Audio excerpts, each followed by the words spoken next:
Hello student, welcome to our English class. Today we will learn distributive pronoun part 8. Neither means not the one nor the others or two. It is the negative either. ना तो एक का अर्थ होता है ना ही दो में से दूसरा. ये दोनों से नकारात्मक है. Neither का मतलब. Hence either or neither should be used only speaking of two person or thing. When more than two are spoken of, यानी no one none should be used. इसमें दोनों में से किसी एक का प्रयोग केवल दो व्यक्ति या चीजों के बारे में बोलने के लिए किया जाना चाहिए. जब दो से अधिक के बारे में बात की जाती है तो कोई नहीं किसी उपयोग नहीं किया जाना चाहिए. The position of the pronoun it should be notice. It may have three position. प्रत्येक सर्वनाम की स्थिति पर ध्यान देना जाना चाहिए. इसमें तीन पद हो सकते हैं. Each of the man receive a reward.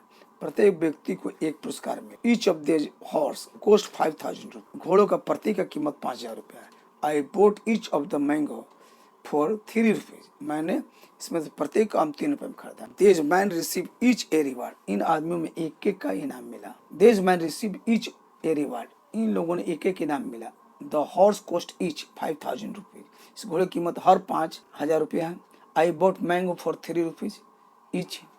मैंने 3 रुपये में आम खरीदा. The third order is used after a number. I we do not से the man receive a reward each, but we say the man receive 500 rupees each. संख्या के बाद तीसरा क्रम समान है. हम यह नहीं कहते हैं कि पुरुष ने एक एक इनाम मिला, लेकिन हम कह सकते हैं पुरुषों को प्रत्येक को 500 रुपया में. It is the following sentence. Each either और neither are used as adjective. There are following by noun of the singular number.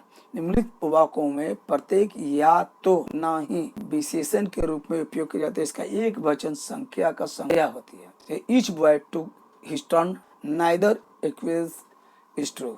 प्रत्येक लड़के ने अपनी बारी ली. ना ही और सही है. At either end was a marble street. Here either और ईच और बोथ दोनों छोर पर संगमरमर की मूर्ति. यहाँ या तो प्रत्येक या दोनों. Study the following sentence. निम्नलिखित वाक्य को ध्यान से देखिए. The two man hate each other. दो आदमी एक दूसरे से नफरत करते हैं. They cheated one another. एक दूसरे को धोखा दिया. If we analyse them they mean. यदि हम उनका विश्लेषण करें तो इसका अर्थ होता है the two man hate each hate the other. दो आदमी नफरत करते हैं, एक दूसरे से नफरत करते हैं. Each and one really belong of the subject. Other and another are object, but each other and one other have become a practice compound pronoun called a reciprocal pronoun and are really separated even by a preposition. Thus we say प्रत्येक और एक वास्तव में विशेष से संबंधित है. अन और अन वस्तुओं लेकिन एक दूसरे और दूसरे अभ्यास में मिश्रित सर्वनाम बन जाते हैं, जिसे पारस्परिक सर्वनाम कहा जाता है और शायद ही कभी पूर्वसंग द्वारा अलग किया जाता है. और इस प्रकार हम कहते हैं कि the brother quarreled with each other. भाई आपस में झगड़ा पड़े. They all gave evidence against one another. सबने एक दूसरे के खिलाफ सबूत दिया. Note no the one time rule that each other should be used in speaking of two person or thing.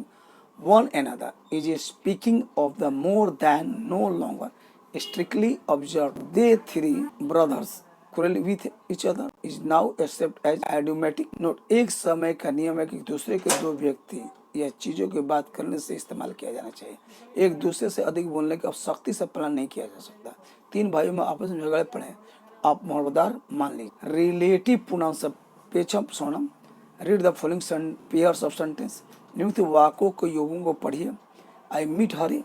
Hari had just return. मैं हरी को मिला, हरी अभी भी लौटा था. I have found the pen. I lost the pen. मैंने कलम मिल गया, मैंने कलम खो दी. Here is the book. You lent me the book. यह किताब है, आपने मुझे किताब दे दी. Let us now combine each of the above pairs into one sentence. Thus, आइए उपरोक्त प्रत्येक के एक वाक्य को सुनिश्चित करें. इस प्रकार होगा जैसे I meet Hari who had just returned. मैं हरी से मिला जो अभी लौटा था. I have found the pen which I lost. मुझे वो कलम मिल गई जो खो गई थी. Here is the book that you lent me. यहाँ वो पुस्तक जो आपने मुझे दी. अगर अलग अलग हम लोग ने इसका लिखा तो उसका अर्थ दूसरा हो जाता है. अगर हम कमेंट कर देते हैं तो ये सही हो जाता है. Thanks for watching my video. like, share, subscribe to our channel.